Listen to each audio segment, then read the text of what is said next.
Alors aujourd'hui, quelle doit être la posture des journalistes après cette agression perpétrée par une consoeur? Bon, une agression perpétrée contre une consoeur qui est regrettable. La posture de la profession, elle est toute simple, c'est se mobiliser, se sentir concerné, parce que ce qui est arrivé à Maïmouna Ndour Faye aurait pu m'arriver, aurait pu arriver à vous autres, à tout autre journaliste. Donc c'est à nous tous de nous sentir concernés, de ne pas considérer que le malheur n'arrive qu'aux autres. Nous devons nous mobiliser et considérer que nous avons en face des gens qui ont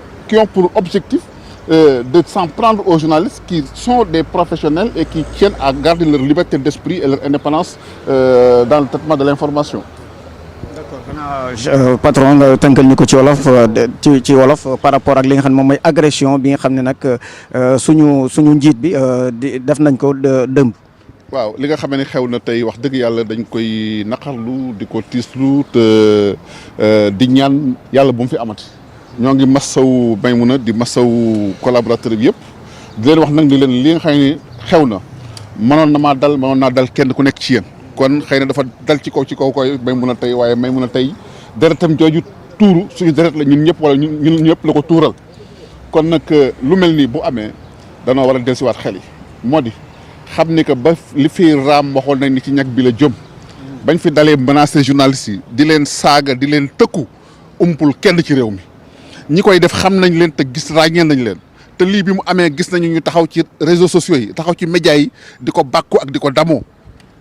kon tey réew mu normal loola bu xamee ña nga xam ne dañ def apologie du terrorisme ou bien du crime war nañ leen a jëli ci teg leen ci yoon kon enquête bu doon xew foofu la war a jëkk a commencé mooy ñi nga xamee ni menacé woon nañu xam nañ leen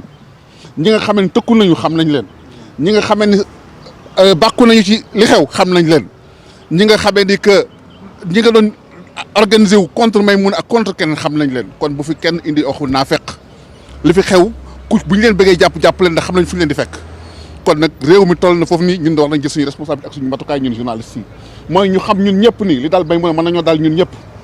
kon nag war nañoo taxaw àndandoo bokk nekk benn dank pour fexe ba nga xam ne lu mel dina fi jóg réew mi mënut a continuer ci ñu bëgg a jéem a naan fitu nit ñi duñ ko nangu kon nag tey ku ci nekk ñun yaa ngi jël sa ay matuwaay kooku waruma wut sama sécurité bopp waruma wut sama ay ngànnaayu bopp état moom war a protéger mais l' état est défaillant et l' état a failli il faut que ñu wax ko tey bu état jëloon responsabilité am li dal Maïmouna du ko dal ndax menaces yi contre Maïmouna ça fait plus de 2 ans ñu ngi koy dégg kon bu état jëloon sécurité rapproché boole ko Maïmouna di assurer sécurité kon lu mel ni mën na am yàlla mën naa dogal du xew kon là c' est la faute et la responsabilité de l' état dans cette situation là donc il faut dénoncer cela.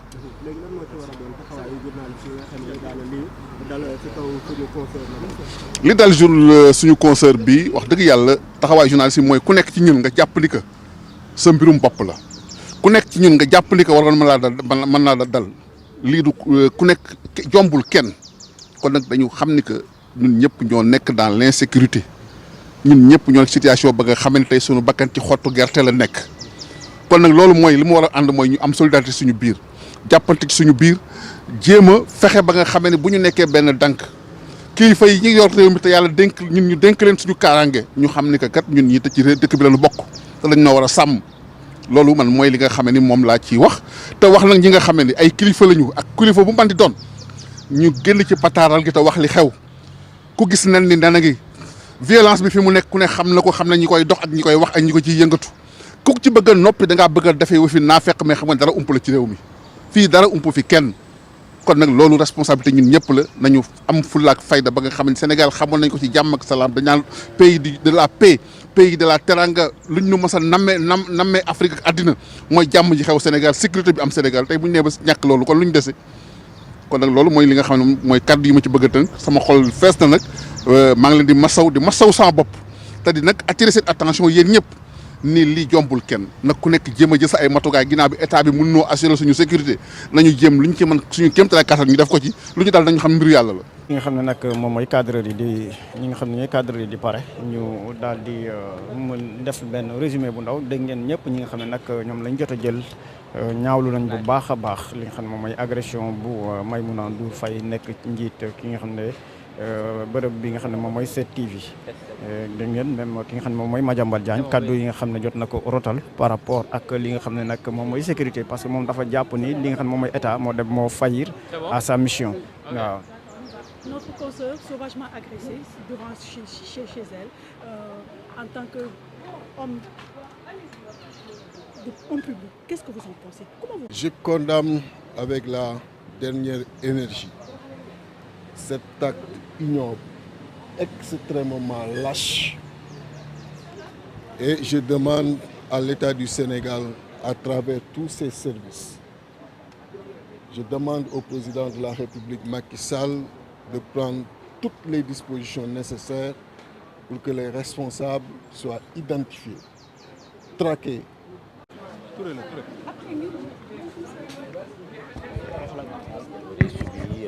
Elle aurait été pendant longtemps suivie, etc. Et je crois que les autorités auraient dû prendre au sérieux ces menaces et ces alertes. Et malheureusement, on est arrivé à l'acte. Et c'est quelque chose que nous déplorons et que nous dénonçons en tant qu'universitaires, en tant que citoyens tout court. Nous ne pouvons pas accepter que des journalistes, des patrons de presse soient agressés de cette façon. C'est une entorse à la liberté d'expression. Maintenant, on ne peut pas s'avancer en profondeur parce qu'on ne connaît pas les motifs de l'agression. Est-ce que c'est un crime,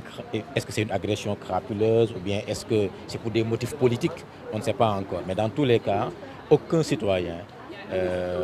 à plus forte raison une patronne de presse journaliste, ne mérite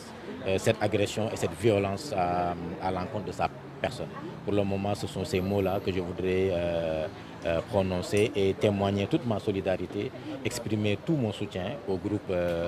à la 7TV et aussi à Madame Maïmouna Ndour Faye et à tous les journalistes et animateurs et animatrices qui travaillent à la 7TV. Alors ci wolof tey ñu yeewu ak tiis gannaaw bi nga xam ne dégg nañu Maïmouna Ndour Faye et Samba Boy dañ ko dogale gannaaw bi ñu pare émission bi ñu bi këram jot ko agressé yow déjà ban jàngat ngay am ci loolu. waaw dama ñëwoon fii tey di enregistrer benn émission bi ma ñëwee si la yëg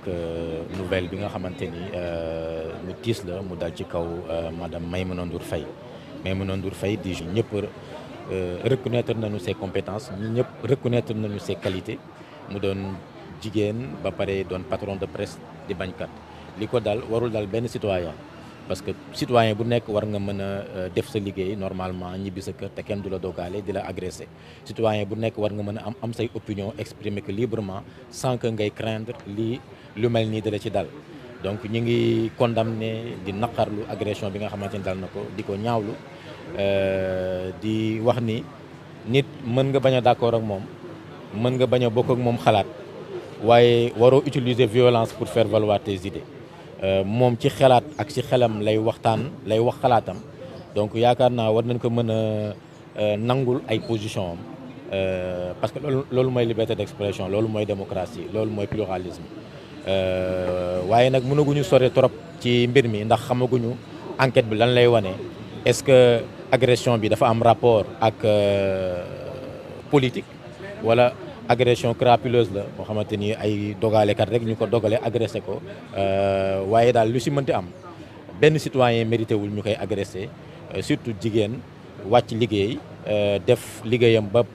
pare liggéeyam enregistré émission ba pare di ñibbi këram ñu dogale ko agressé ko avec une telle violence je crois que c'est quelque chose bu ñuy déplorer di ñaan yàlla na fi gëj ñi ngi bokk naqar wi ak waa groupe des médias di ko bokk ak waa 7TV di ñaan yàlla na fi gëj loolu daal mooy kàddu yi ma bëggoon jibal di leen jox sama thème sama solidarité sama soutien di ñaan yàlla na fi gëj incha allah merci beaucoup. jaajëfal bu baax a baax ñi jël ki nga xam ne mooy